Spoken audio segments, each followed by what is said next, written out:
ನಮಸ್ಕಾರ ಗೆಳೆಯರೆ, ನಾನು ನಿಮ್ಮ ಗಣಪತಿ ಸೂರ್ಯವಂಶಿ.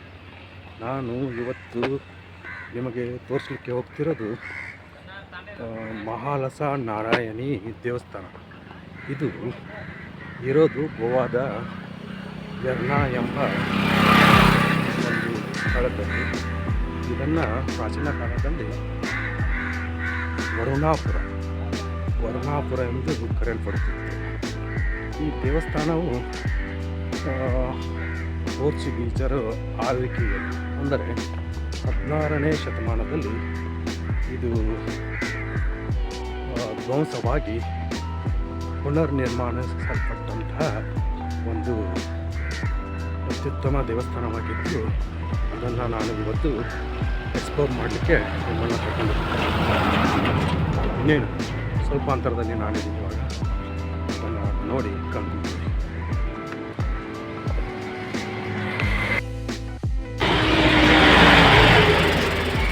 ಇದು ಯರ್ನಾದಲ್ಲಿರುವ ಈ ಮಹಾಲಸ ನಾರಾಯಣಿ ದೇವಸ್ಥಾನ ಪೋರ್ಚುಗೀಸರ ಕಾಲದಲ್ಲಿ ಅಂತ್ಯವಾಗಲಿಕ್ಕೆ ಸುಮಾರು ಕಾರಣಗಳೇ ಇರಬಹುದು. ಭಾರತದ ಮೇಲೆ ದಾಳಿ ಮಾಡಿದರಲ್ಲಿ ಮೊಘಲರು, ಪೋರ್ಚುಗೀಸರು, ಮಂಗೋಲಿಯನ್ನರು ಮತ್ತು ಬ್ರಿಟಿಷರು ಇವರೆಲ್ಲರೂ ದಾಳಿ ಮಾಡಿದ್ರು ಕೂಡ ಪೋರ್ಚುಗೀಸರ ಕಾಲದಲ್ಲಿ ಭಾರತದ ದೇವಾಲಯಗಳ ಮೇಲೆ ಆಕ್ರಮಣಗಳು ಕಡಿಮೆ ಅಂತ ಅಂದ್ಕೊಂಡ್ರೂ ಕೂಡ ಈ ಮಹಾಲಸ ದೇವಸ್ಥಾನವು ಅಂತ್ಯವಾಗಲಿಕ್ಕೆ, ಮಹಾಲಸ ದೇವಸ್ಥಾನವು ನಾಶವಾಗಲಿಕ್ಕೆ 16ನೇ ಶತಮಾನದಲ್ಲಿ ಪೋರ್ಚುಗೀಸರು ಮೂಲ ಕಾರಣವೆಂದು ಇತಿಹಾಸ ನಮಗೆ ಸಾರಿ ಹೇಳ್ತದೆ. ಅದೇ ಮೂಲ ಸ್ಥಾನದಲ್ಲಿಯೇ ಒಂದು ದೇವಸ್ಥಾನವನ್ನು ಮಾಡಿ ಅದೇ ದೇವಸ್ಥಾನದ ಮೂರ್ತಿಯನ್ನು ಪುನರ್ಸ್ಥಾಪನೆ ಮಾಡಲಾಗಿತ್ತು ಅಂತ ನಮಗೆ ಹೇಳ್ತದೆ. ಇನ್ನೇನು ನಾನು ಸ್ವಲ್ಪ ಅಂತರದಲ್ಲಿದ್ದೀನಿ. ನಿಮಗೆ ಇನ್ನೂ ಸವಿವರವಾಗಿ ಈ ದೇವಸ್ಥಾನದ ಬಗ್ಗೆ ವಿವರಣೆ ಕೊಡ್ತೀನಿ. ನಾನು ಸದ್ಯಕ್ಕಿರೋದು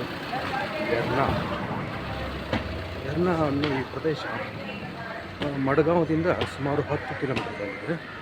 ಮತ್ತು ಇಲ್ಲಿಂದ ದಾಂಬೋಲಿಮಿ ಏರ್ಪೋರ್ಟು 30 ಕಿಲೋಮೀಟರ್ ಆಗ್ತದೆ. ನೋಡಿ, ನಾನು ಈಗ ಮಹಾಲಸ ದೇವಸ್ಥಾನದ ಸಮೀಪದಲ್ಲೇ ಸುಮಾರು ಇನ್ನೇನು ನೋಡಿ ಇಲ್ಲಿಂದ ಕಾಣಿಸ್ತದೆ. ಇಷ್ಟೊಂದು ಹತ್ತಿರದಿಂದ ನಿಮಗೆಲ್ಲ ಈ ದೇವಸ್ಥಾನವನ್ನು ಪರಿಚಯಿಸ್ತಾ ಇದ್ದೇನೆ. ನೋಡಿ, ಕಣ್ ತುಂಬ್ಕೊಳ್ಳಿ. ಇಲ್ಲೇ ನೋಡಿ, ಈ ಹೋಲಿ ಕ್ರಾಸ್ ಚಾಪಲ್ ಅನ್ನೋ ಚರ್ಚ್ ಕೂಡ ಇಲ್ಲೇ ಇದೆ. ಮತ್ತು ಇಲ್ಲಿಂದ 10 ಹೆಜ್ಜೆ ಅಂತರದಲ್ಲಿ ನಮ್ಮ ಈ ಮಹಾಲಸ ದೇವಸ್ಥಾನವನ್ನು ನೀವು ಕಾಣ್ಬೋದು.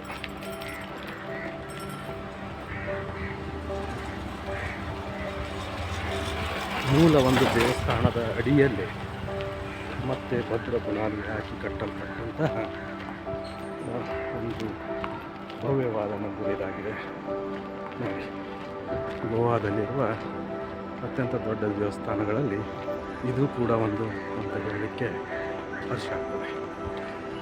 ನೋಡಿ, ನಿಮಗೆ ಇದರ ಬಗ್ಗೆ ಸವಿವರವಾದ ವಿವರಣೆಯನ್ನು ನಾನು ಕೊಡ್ತೇನೆ.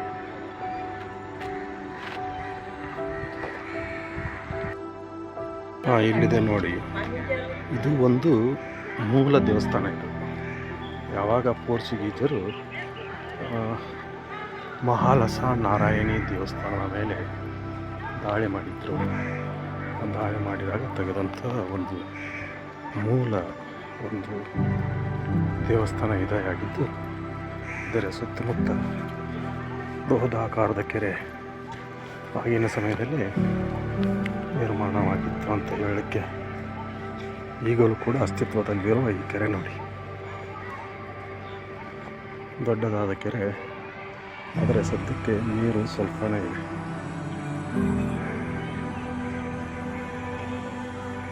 ಅಲ್ಲಿಯವರೆಗೂ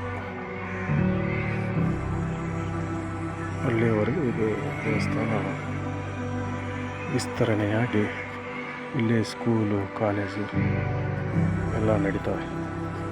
ಸ್ಕೂಲಿಗೆ ಕಾಲೇಜು ಬಗ್ಗೆ ಅಷ್ಟೊಂದು ಅರಿವಿಲ್ಲ, ಗೊತ್ತಿಲ್ಲದ ವಿಷಯದ ಬಗ್ಗೆ ಪ್ರಸ್ತಾಪ ಇಲ್ಲ. ಹಿಂಗೆ ನೋಡಿ, ಬೃಹದಾಕಾರದ ಒಂದು ದೇವಸ್ಥಾನ ಇದಾಗಿದ್ದು, ಇಲ್ಲಿ ತಂಗಲಿಕ್ಕೆ ಭಕ್ತಾದಿಗಳಿಗೆ, ದೂರಿಂದ ಬರುವ ಭಕ್ತಾದಿಗಳಿಗೆ ಒಂದು ವ್ಯವಸ್ಥೆ ಕೂಡ ಇದ್ದು, ಅದಕ್ಕೆ ಬೇಕಾದಂತಹ ಒಂದು ಸರಿಯಾದ ಒಂದು ವ್ಯವಸ್ಥೆ ಮುಖೇನ ಎಲ್ಲವೂ ಸೌಲಭ್ಯ ಒದಗಿಸಿಕೊಡ್ತದೆ. ಸ್ತೂಪ ಇಷ್ಟೊಂದು ಚೆನ್ನಾಗಿ ಅನಿಸ್ತದೆ.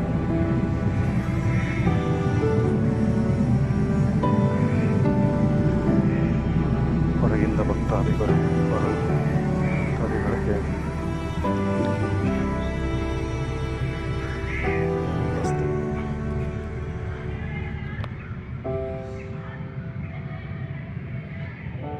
ಆ ಕಡೆಗೆ ಒಂದು ಗುರುಕುಲ ವ್ಯವಸ್ಥೆಯಲ್ಲಿ ಸ್ಕೂಲ್ ನಡೀತದೆ. ಗುರುಕುಲ ವ್ಯವಸ್ಥೆಯಲ್ಲಿ ಶಾಲೆ ವ್ಯವಸ್ಥೆ ಶ್ರೀ ಮಹಾಲಸ ನಾರಾಯಣ ಸ್ವಾಮಿ ದೇವಸ್ಥಾನದ ಒಂದು ಶಾಲೆ ಅಲ್ಲಿದೆ.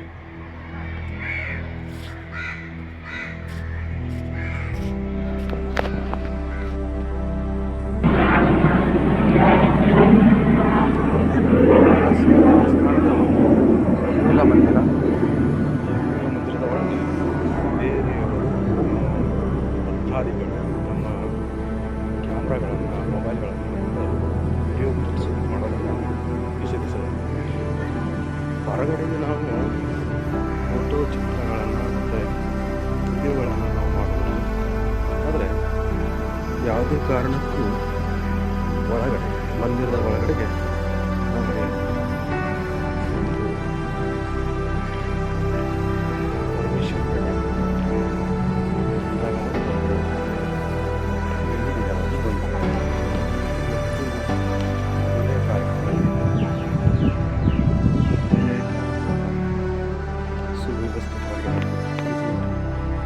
ಮೂಲ ಮಂದಿರದ ಒಂದು ಪಳಿಯುಳಿಕೆಯಾಗಿ ಪೋರ್ಚುಗೀಸರ ಕಾಲದಲ್ಲಿ ಮೋಸವಾಗಿ ಈಗಿರುವ ಅವಶೇಷಗಳನ್ನು ಅದರಲ್ಲಿ ಬಹಳ ಸಿಗಬಹುದೇನು. ಸಮಯದ ಅಭಾವದಿಂದ ನಿಮಗೆ ಎಷ್ಟು ಸಾಧ್ಯ ಅಷ್ಟನ್ನು ಮಾತ್ರ ನಿಮಗೆ ತೋರಿಸ್ತಿದ್ದೇನೆ. ನೋಡಿ ಕಂಡುಕೊಳ್ಳಿ. ಬರೀ ನೋಡೋದ್ರಿಂದಲ್ಲ, ಮನುಷ್ಯ ಅಡ್ಡಾಡೋದನ್ನು, ಎಕ್ಸ್ಪ್ಲೋರ್ ಮಾಡೋದು, ತಿರುಗಾಡೋದನ್ನು ಕಲಿಬೇಕು. ಆವಾಗ ಜಗತ್ತಿನ ಬಗ್ಗೆ, ಜಗತ್ತಿನ ಆಗುವುದರ ಬಗ್ಗೆ ಎಲ್ಲವೂ ಅರಿವಾಗ್ತದೆ. ತಿರುಗುವುದು ಮನುಷ್ಯನ ಬಲಿಷ್ಠನಾಗಿಸ್ತದೆ. ವಾಸ್ಕೋ ಡಿ ಗಾಮ ನೂರಾರು ವರ್ಷಗಳ ಹಿಂದೆ ಮನೆಯಲ್ಲೇ ಕೂತಿದ್ರೆ ನಾವು ಇನ್ನೂ ಕತ್ತಲದಲ್ಲೇ ಇರಬೇಕಾಗಿದ್ದೇನೆ. ಇಲ್ಲ, ಇತಿಹಾಸ ಏನೇನೋ ಹೇಳ್ತದೆ. ಭಾರತ ಸಾವಿರಾರು ವರ್ಷಗಳ ಹಿಂದೆ ಎಷ್ಟೋ ದೇಶಗಳ ಜೊತೆಗೆ ಒಳ್ಳೆಯ ವ್ಯವಹಾರ ಹೊಂದಿತ್ತು ಅಂತ ನಾವು ಸಾಧಿಸಿದರೆ, ಪೌರಾತ್ಯ ಇತಿಹಾಸಕಾರರು ಏನಂತಾರಂತ, ನಮ್ಮದೇ ನಾವೇ ಎಲ್ಲಿಂದ ಎಲ್ಲದು ಅಂತ ನಾವು ಸಾಬೀತು ಮಾಡಿದರೆ, ಪಾಶ್ಚಿಮಾತ್ಯ ಇತಿಹಾಸಕಾರರು ನಮ್ಮಿಂದಲೇ ಪ್ರತಿಯೊಂದು ಆಗಿದ್ದಂತ ಅವ್ರು ಹೇಳ್ತಾರೆ. ಇದರಲ್ಲಿ ನಾವು ಯಾವುದನ್ನು ನಂಬಬೇಕು, ಯಾವುದನ್ನು ಬಿಡಬೇಕು ನಿಮಗೆಲ್ಲ ಬಿಟ್ಟಿತ್ತು. ಏನೇ ಇರಲಿ, ನಮ್ಮದು ನಮಗೆ ದೊಡ್ಡದು.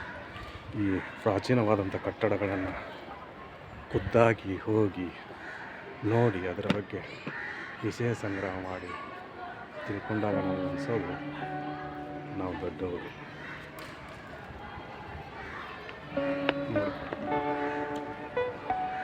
ಇಷ್ಟೊಂದು ದೊಡ್ಡದಾದ ಮಂದಿರ.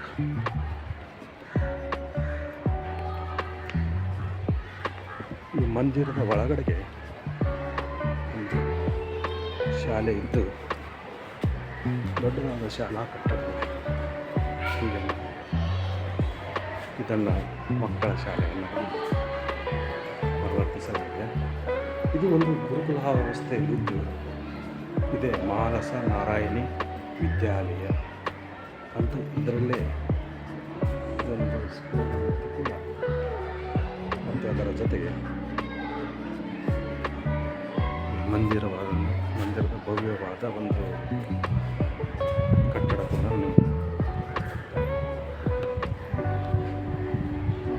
ವಿವರಣೆ ಮಾಡ್ತಾ ಹೋದರೆ ಶಬ್ದಗಳೇ ಸಾಕಾಗುತ್ತೆ. ಅಷ್ಟೊಂದು ಐತಿಹಾಸಿಕ ನೆಲೆಯಲ್ಲಿ ನಮ್ಮ ಭಾರತದ ಪ್ರಾಚೀನ ಕಲಾಕೃತಿಗಳು ಮತ್ತು ಭವ್ಯವಾದ ಕಟ್ಟಡಗಳನ್ನು ನಾವು ನೋಡ್ಬೋದು. ಭವ್ಯವಾದ ಕಟ್ಟಡಗಳನ್ನು ನಾವು ಊರೂರಿಗೂ ಗಲ್ಲಿಯಲ್ಲೂ ಕೂಡ ನೋಡ್ತೇವೆ. ಅವುಗಳ ಬಗ್ಗೆ ಅತ್ಯಗತ್ಯವಾದ ಮಾಹಿತಿ ನಾವು ಕಲೆ ಹಾಕಿದಾಗ ಇನ್ನಷ್ಟು ಕುತೂಹಲಕರವಾದ ಒಂದು ಮಾಹಿತಿಗಳು ಸಂಗ್ರಹ ತಮ್ಮಷ್ಟಕ್ಕೆ ತಾವೇ ಆಗ್ತವೆ. ನೋಡಿ, ಭವ್ಯವಾಗಿದೆ. ಇದು ನಾವು ಈ ಕಟ್ಟಡದ ಬಗ್ಗೆ ಅನ್ವೇಷಣೆ ಮಾಡಲಿಕ್ಕೆ ಹೋಗಬೇಕಾದಾಗ ಪಳಿಯುಳಿಕೆಯಾಗಿ ನಿಂತಿರುವ ಇದೊಂದು ಕೆರೆಯ ಉತ್ಖನನದ ನಿಜವಾದ ಒಂದು ಏನು ಯಾವ ವರ್ಷದಲ್ಲಿ ಬಿಲ್ಟ್ ಆಗಿದೆ ಅನ್ನೋದನ್ನು ನಿಖರವಾಗಿ ಈ ಕೆರೆಯಿಂದ ನಾವು ತಿಳಿಬೋದು. 16ನೇ ಶತಮಾನದಲ್ಲಿ ಈ ದೇವಸ್ಥಾನದ ಒಂದು ನಾಶವಾಗಿದ್ದರೂ ಕೂಡ ಇದು ರೀಬಿಲ್ಟ್ ಆಗಿ ಅತ್ಯುತ್ತಮವಾಗಿ ಸುಮಾರು ವರ್ಷಗಳಿಂದ ಎಲ್ಲರ ಮನಸ್ಸೆಳಿತಾ ಇದೆ. ಮಕ್ಕಳು ಕೂಡ ಇಷ್ಟೊಂದು ಮುದ್ದಾಗಿ ತಮ್ಮ ಪಾಠದ ಜೊತೆಗೆ ಇಲ್ಲಿ ಒಂದು ವಿದ್ಯಾಭ್ಯಾಸ ಮಾಡ್ತಿದ್ದಾರೆ. ಚೆನ್ನಾಗಿದೆ ಕಟ್ಟಡ, ಚೆನ್ನಾಗಿದೆ. ಒಳಗಡೆ ದೇವಾನುದೇವತೆಗಳ ವಾತಾವರಣ ಕೂಡ ಚೆನ್ನಾಗಿದೆ. ಗುರುಕುಲಾವಸ್ಥೆಯಲ್ಲಿರುವ ಒಂದು ಶಾಲೆಯ ಜೀರ್ಣೋದ್ಧಾರದ ಜೊತೆಗೆ ಇದಕ್ಕೆ ಒಂದು ಒಳ್ಳೆಯ ಪೂರಕವಿದೆ. ಒಂದು ಒಳ್ಳೆಯ ಗುರುಕುಲ ಹೂವಾದಂಥ ನಾಡಿನಲ್ಲಿ ಆಗಲಿಕ್ಕೆ ಯಾವುದೇ ತೊಂದರೆಗಳಿಲ್ಲ. ಇದಕ್ಕೆ ರಾಜಕಾರಣಿಗಳನ್ನು ತೋರಿಸಿ ಮತ್ತು ಜ್ಞಾನಿಗಳ ಒಂದು ಪರಿಶ್ರಮದಿಂದ ಜ್ಞಾನಿಗಳು ಕಾನೂನಿನ ಒಂದು ಅಡಿಯಲ್ಲಿ ಪ್ರಯತ್ನಿಸಿದಾಗ ಇಂಥ ಒಂದು ಗುರುಕುಲ ವ್ಯವಸ್ಥೆ ಆಗಲಿ ಸಮಾಜಕ್ಕೆ ನಾಡಿಗೆ ಒಳಿತನ್ನು ಬಯಸುವ ಜ್ಞಾನೋದ್ಧಾರ ಕೇಂದ್ರಗಳಾಗಲಿ ಉದಯ ಆಗಿ ಬೆಳೀಲಿಕ್ಕೆ ಸಹಕಾರಿ ಆಗ್ತದೆ. ಇನ್ನು ನಿಮಗೆ ನಂತರದ ವಿಡಿಯೋ ಸಿಗೋದು ಬೇರೆಯ ಒಳ್ಳೆಯ ಪ್ರದೇಶಗಳ ಮತ್ತು ಐತಿಹ್ಯ ಕಟ್ಟಡಗಳ ಜೊತೆಗೆ ವಿವರಣೆಯು ನಮ್ಮ ಮುಂದಿನ ವಿಡಿಯೋ ಇರುತ್ತದೆ. ಸಮಯದ ಅಭಾವದಿಂದ ನಾನು ಇನ್ನೂ ಈ ಪ್ರದೇಶ ಬಿಟ್ಟು ಹೋಗಬೇಕಾದ ಅನಿವಾರ್ಯತೆ ಇದ್ದಾಗ ಇಷ್ಟು ವಿವರಣೆ ನಿಮಗೆ ಕೊಡೋದು ಸಾಕೆನಿಸಿದೆ. ಇನ್ನೂ ನಿಮಗೆ ಇದರ ಬಗ್ಗೆ ಅತ್ಯಂತ ಜ್ಞಾನ ಬೇಕಾದಾಗ, ವಿವರಣೆ ಬೇಕಾದರೆ ನೆನಪಿದ್ದಾಗಿ ಒಂದು ಸಾರಿ ನಮ್ಮಲ್ಲಿರುವ ಎಕ್ಸ್ಪ್ಲೋರ್ ಹರಳೆ ಮೇಲೆ ಅಷ್ಟು ಬದಲಾಗಿದೆ. ರಚನೆ ಸುಮಾರು ವರ್ಷಗಳ ಪೈಕಿ ಕೂಡ ಅಂತ ಹೇಳ್ಬೋದು.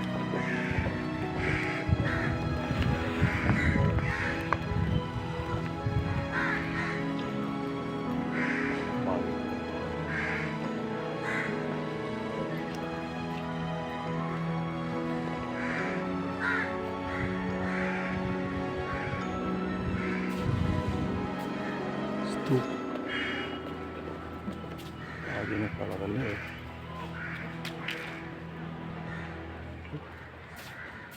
ಮರುಸ್ಥಾಪಿಸಲ್ಪಟ್ಟಂಥ ಸ್ತೂಪ.